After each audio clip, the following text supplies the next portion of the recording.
Guys, welcome back to the channel. Welcome back to another video. Today's going to be something a little bit different than I usually do. We're going to do a lot of talking and just going over how much it costs to twin turbo your Gen 3 1080 Coyote. So just going to break it down. There's really not much to go over or break down except, you know, the kit and everything. But everybody asks me all the time, how much does it cost to twin turbo it? You know, how much was your fuel system? Why didn't you go this route, or this route? I'm gonna explain all that in this video, and we're gonna go over everything. Basically, just the power mods. We're gonna leave out all the aesthetics and the little, you know, front lip and the grill and the wheels and the headlights. We're gonna leave all that stuff out for now. If you guys are interested in a video like that, I could add up everything and tell you how much everything costs. But we're just gonna do the power modifications in this video, and just, you know, let you guys know how much it costs if you want to twin turbo your car. So let's drive to my favorite spot and we'll get to it. All right, guys. Phew. Kind of warm out here again today. Kind of nice. But like I said, in today's video, we're going to go over the cost on how much it costs to twin turbo your 2018 plus Mustang GT. Of course, if you're new to the channel, my car is a Hellion twin turbo kit, the sleeper kit. 10-speed car, stock motor and trans, you know, all the good stuff, the usual stuff from a Mustang guy. But we're just going to go over the actual cost to twin turbo. We're not going to go over the wheels, all the aesthetics. I'm not going to add all that junk up because you don't need that to have a twin turbo kit. I mean, if you want a hook, yeah, you're going to need some tires and a nice drag setup, obviously. But yeah, we're not going to add like the carb to the lips and the little winglets, the headlights, stuff like that. We're not going to add that stuff. So let's just jump right into it. Here, let me pop the hood.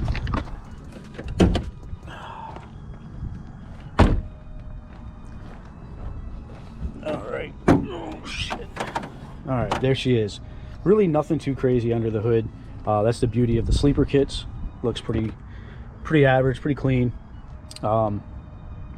With this kit, you are supposed to run this through the stock intake, but I hate the look of the stock intake, so I just like this look of the pipe that came with the kit. It is aluminum, so it is pretty nice. And it came with this sticker, and I had to throw it on there. I don't really care about the sleeper aspect of the kit. I mean, I have dumps on the damn car. It's loud as shit. It has bead locks and skinnies. I mean, you know something's up. So yeah, I really didn't care about the sleeper whole thing. I'm not into all that. But we're also not going to add in the fact that this is my second Gen 3 motor in it. Yes, I was an idiot and I did not put billet oil pump gears in my first motor, and it was a mess. And I was actually giving my dad a ride. I was giving him a ride in the car, showing him everything, and it blew up with him in the car. So yeah, that was fun. I'll put that video up here. I'll link it there. Just trying to think. All right, let's just get into it. So I have the Hellion sleeper kit. I do have the base 6262 cast wheel journal bearing turbos. It's the bottom of the barrel turbos you can get for this car. They're great. I mean, they work great, but there is a huge room for improvement in the turbo category. Just didn't have the money at the time. So I have the base turbos, and then I went with the upgraded Hellion 4-to-1 headers. Don't know if you can really see them down there. There they are. Anyway, they look great, and they really help out tremendously, especially once you start turning the boost up. You can run into issues with valve float, stuff like that, but those headers really help neglect that and keep that away as much as possible. But also the dumps help that too. So when you start lifting valves and stuff, you have a restrictive exhaust, and that's what happens. But these 4-to-1 headers really flow great, and they really spool the turbos up nice. So I recommend getting the 4-to-1 headers when you order your Hellion kit. I think it's about a $1,000 upgrade, but it's worth it. Trust me, it really is. It makes install a hell of a lot easier as well.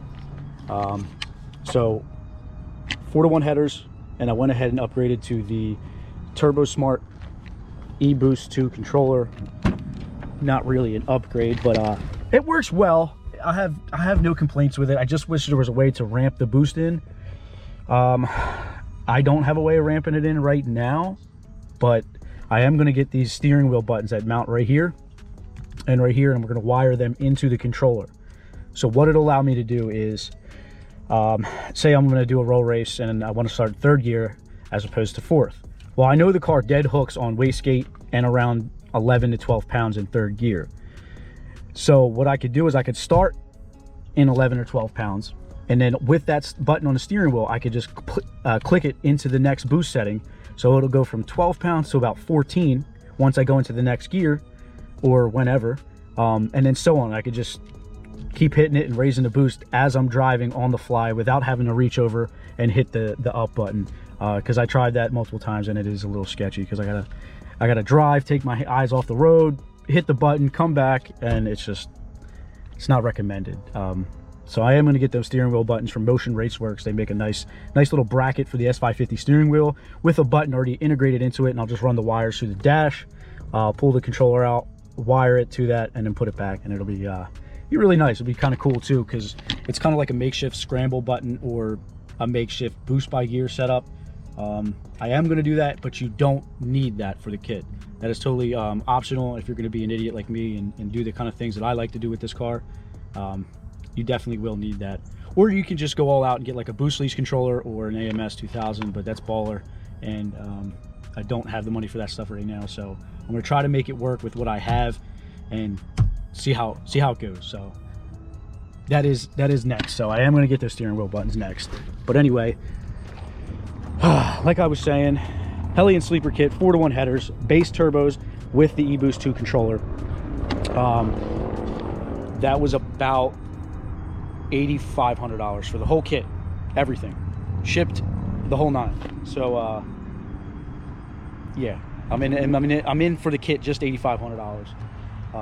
Not that bad, not that terrible. If I wanted the upgraded turbos, it would be another anywhere from $1,800 to $2,000 plus. So you're talking 10, 11, 12,000 just for a turbo kit before it even gets to your house. It adds up quick. This is my first turbo car. I'm still learning everything about turbo cars. I am not perfect when it comes to turbo cars. Still learning how to race them, how to maintain them, how to drive them, stuff like that. It's a totally different world than blower cars, and I've had every blower imaginable. I love my superchargers at heart, but man, the turbos just feel crazy. When that boost hits, it's like riding a wave. You just get thrown forward. The noises that this thing makes is just awesome, and I really enjoy this kit. And so far, the turbo kit itself has been great. If I wasn't an idiot with my last motor and just put billet gears in it from the get-go, it would have been fine.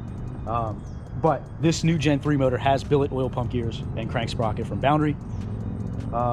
So if you're going to do this kit, I recommend just do your billet oil pump gears and crank sprocket. Those were about $350 for both. So it's $350 for the oil pump gears and crank sprocket, $8,500 for the kit. Then you are going to need, at the bare minimum, injectors. If you're not going to run it on E, you can get away with 1,000cc injectors and a booster pump, which is my setup I had before. So 1,000cc injectors were about $720. I think I caught them on sale from Beefcake Racing or something like that. So they weren't too terrible. The booster pump was around $350 from VMP, and it was a nice plug and play unit. So that got me running on pump gas. I think it made $740 on pump, and it was fun. Great car, or a great setup. And then I went ahead and upgraded to the 4 level 2 fuel system. It's still a dual pump setup. It works really well, and I have no complaints. I have the dual regulators as per Lund. So, and it just looks really good too. I like that as well. Got the billet rails, and yeah, it's just a lot of fun. Really badass setup. Now I can turn it up to anywhere from 9 pounds, which is wastegate, up to I think 16. I've never had it at 16 pounds on the street yet, but I think I may try that soon once the weather gets a little nicer. No sense in forcing that much boost in this car right now with these temps. I mean, it was damn near 100 degrees yesterday, and it was about 95 here today. So I do have to, I think I'm going to have to upgrade this intercooler sooner rather than later. This is just the base intercooler from Hellion. I mean, it works great. I think these temps just make it really hard to have good IATs, especially now. I am going to upgrade to the race intercooler from Hellion. It's about another $1,000, but it should help out tremendously with IATs, especially on higher. I'm running more than 14 pounds. IATs jump up pretty quick. They jump back down really quick as well, but you know, under load they climb pretty fast. And I don't like to push the car with high IATs. It's just not good. I am on E and everything, and the car's really not tuned on the edge, so I do have a little wiggle room, but it's just something I don't like doing. So I am going to upgrade the intercooler. Yeah, I mean, it's pretty much it as far as like power mods go. So I would say $8,500 for the turbo kit, $2,500 for the Ford fuel system, $700 for the injectors, and that's pretty much it. I mean, it's really not much to it because it does come as a complete kit. Me and my buddy Doug did the install, mostly him, but so yeah, thank God. If you're gonna pay somebody to do this install, it's probably gonna be around, I would say, anywhere from $1,500 to about $2,000 for the whole drop it off, pick it up when it's done kind of thing, just because it's very, very time consuming running all the lines and the vacuum lines and just making sure everything lines up. And you just have to take your time and be really thorough when you do these kits, because man, it is a lot of work. I've really underestimated it, to be honest with you guys. When I ordered this kit, I just knew I always wanted a Hellion twin turbo car. This would be the perfect platform for it. And I ordered the kit, it came in, I started opening all the boxes, and I'm just like, whoo, I didn't know. I almost sold the kit just because it was very, very overwhelming at first, especially when there's options like ESS, where you can get it. I think an ESS kit, I think they went up recently, they're around like $6 grand, $6,500, and you could do that in your driveway. Hats off to you if you could do the Hellion sleeper kit install in your driveway. I don't know how you would do it, but hats off to you if you can. I couldn't, and having a lift in a shop is a must. I definitely didn't have all the tools I needed to do this install in my garage. Definitely didn't have the room for it. So yeah, another big thank you to my buddy Doug. Big thank you to my buddy Frank for letting me use his shop and everything. And yeah, it was a lot of work, guys. It was a lot of work, but it's really worth it. Once you get it on and drive it, you'll understand it is really worth it. But that's pretty much it. Like I said, this is going to be a short video. It's really nothing to it. That's it. You know what? Let me get my phone for you guys, and I'll add it up. Hold on. Excuse me. Alrighty. So we are at $8,500 for the turbo kit, plus $720 for the injectors. Yeah, I'll add the fuel system in. So plus $2,500. Oof. And then plus $350 for the billet oil pump gears. All right, so if you want the turbo kit with the fuel system and the billet oil pump gears, just parts alone, you're at $12,050. And it's gonna make me sick just saying that, but it is what it is. And that's not even counting my motor, oh God, or the other miscellaneous stuff that I have, like the wheels and the tires and exhaust that I have. Oh man, that's making me sick just thinking about it, but it's gonna go up quick, I know that. But yeah, that's it, guys. This is pretty much it. I'm loving the car, loving this setup. It's been a lot of fun, and it's only gonna get better. I can't wait to just start racing this thing and get it to where I know it should be. Let's just put it that way. But another big thank you to UPR, man. UPR has been great to me. UPR products, man. They send me all kinds of stuff for multiple cars that I've had, and I just really appreciate those guys. They have a badass catch can set up. They sent me a badass suspension setup, billet IRS brace, adjustable toe links, center lockout kit, diff bushings, the whole nine. They really hooked it up, and the rear end of the car feels great. Honestly, this car's never wheel hopped ever, and it's making damn near 1,000 horsepower. So big shout out to UPR. They also sent me this nice shifter. I actually like that thing. If you guys have a 10R80, I was skeptical at first, but man, it does feel good, and I really enjoy that shifter. So that's pretty much it, guys. Yeah, you guys were asking, there you go, answered your questions. But thank you guys so much for watching. If you want yourself a twin turbo car, I highly recommend Hellion. Check it out, just watch some of my other videos, and it's a lot of fun, man. It really is. So thank you guys so much for watching. Thank you for clicking on this video. If you're new to the channel, please consider subscribing, hit that notification bell, comment down below, and I'll see you next time, guys. Thank you so much.